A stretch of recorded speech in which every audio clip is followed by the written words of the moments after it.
اسی طرح قضائے حوائج کے لیے یعنی حاجتوں کو پورا کرنے کے لیے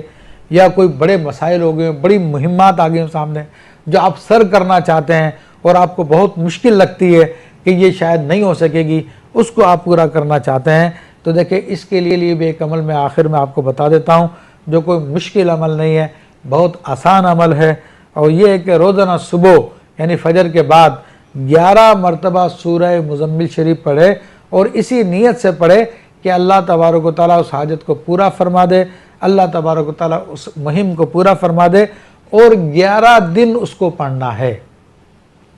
روزانہ فجر کے بعد 11 مرتبہ پڑھنا ہے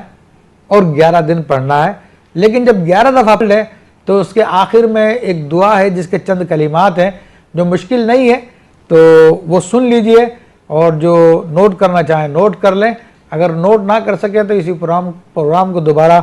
آپ چونکہ یوٹیوب پہ موجود ہوگا, آپ دوبارہ اس کو واچ کر لیجئے اس مقام سے, تو انشاءاللہ تبارک و تعالیٰ وہ دعا بھی کوئی مشکل نہیں ہے. یہ 11 دفعہ سورہ مزمل پڑھنے کے بعد کہیں یا مسبب سببن یعنی سببوں کو پیدا کرنے والے, یا مفتح فتحن یعنی کشادگیوں کو کھولنے والے, اسی طرح یا مفرج فرجن کشادگیوں کو کھولنے والے, یا مدبر دبرن یا امور کی تدبیر کرنے والے, یا مسہل ساحلن اے آسانیوں کو پیدا کرنے والے, یا بلکہ اس سہولتوں کو پیدا کرنے والے, یا میسر یسرن اے آسانیوں کو پیدا کرنے والے, یا متمم تممن اے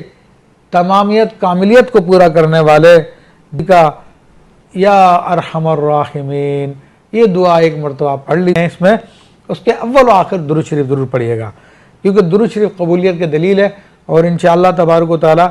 زبردست قسم کے اعمال ہیں جو الحمدللہ رب العالمین ہر شخص ان کو کر سکتا ہے, کیونکہ رسول اللہ صلی اللہ علیہ وسلم کی طرف سے قرآن کی اجازت سارے مسلمانوں کو ہے, سارے مسلمان قرآن پڑھ سکتے ہیں الحمدللہ. اور اس بھی میں نے آپ کے سامنے حدیث شریف روایت کی کہ حضرت بابا نظام الدین اولیاء محبوب الہی رحمۃ اللہ علیہ وہ روایت کی کہ نبی علیہ الصلوۃ والسلام نے فرمایا کہ میرے امتیوں اس کو اپنا وظیفہ بنا لو اور روزانہ اس کو 10 دفعہ پڑھو. تو انشاءاللہ جو روزانہ 10 دفعہ پڑھنے کا عادی ہے تو اس پہ کوئی دشمن غالب نہیں ہوگا, اس پہ زہر کا اثر نہیں ہوگا, اس پہ جادو کا اثر نہیں ہوگا, اس کے رکے ہوئے کام بن جائیں گے, اس کے رزق کی تنگی دور ہو جائے گی, اس کے دشمن اس کے دوست ہو جائیں گے, کوئی اس کو نقصان نہیں پہنچا سکے گا, دنیا آخرت میں اس کو کامیابی ہوگی انشاءاللہ تبارک و تعالیٰ. جہاں پر جائے گا اس کے لیے کامیابی قدم چومے گی اور لوگ اس کی عزت و احترام کریں گے, اللہ کے یہاں پر معزز و مکرم ہوگا, اللہ تبارک و تعالیٰ اس کو اپنا ولی بنائے گا. ایک دفعہ پڑھنے والے کے لیے آئے کہ اللہ اس کو اپنا ولی بنا لیتا ہے, اور جو باقاعدگی سے پڑھتا ہے انشاءاللہ تبارک و تعالیٰ وہ عظیم نعمت, وہ عظیم دولت جس کے لیے تمام مسلمان تڑپتے ہیں, یعنی سرکار دو عالم صلی اللہ تعالی علیہ وآلہ وسلم کی زیارت مبارکہ الحمدللہ اسی صورت کے ذریعے ہوتی ہے. تو میری طرف سے آپ تمام حضرات کو اس کی اجازت ہے, ان اعمال کو کیجئے اور سورہ مزمل شریف کے ان اعمال کو اپنے لائیے گا.